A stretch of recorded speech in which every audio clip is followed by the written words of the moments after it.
Subacromial injections are performed for subacromial impingement syndrome, rotator cuff tendinitis, especially supraspinatus, subacromial bursitis, and for aspiration of the subacromial bursa.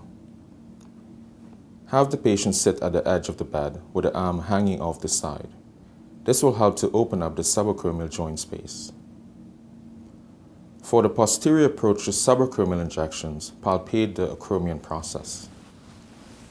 Identify the posterior border and the posterior corner. The entry point for the injection is about 1 cm below the posterior border and about 1 cm medial to the corner. Using a retractable pen, mark the point for injection.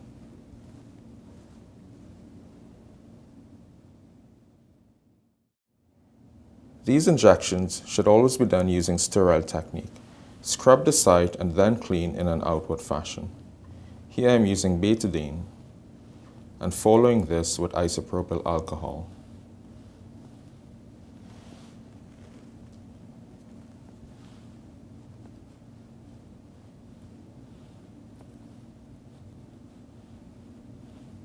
A no-touch technique is used, meaning that once the site is cleaned, it must not be touched with anything but sterile needles. Here I have a 22 gauge 1.5 inch needle with the bevel facing upwards. I will inject a mixture of 60 mg of depomedrol and 2% xylocaine made up to a volume of 5 ml. Advance the needle through your mark, aiming anteriorly, medially, and superiorly towards the underside of the acromion process. Advance it to about 3 cm. Always aspirate to ensure that you're not in a blood vessel, then inject the solution. This should go in freely. If there is any resistance, withdraw the needle and adjust accordingly.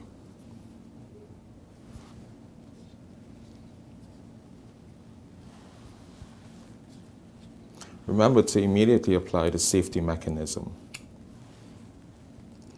Dry the site and then apply a bandage.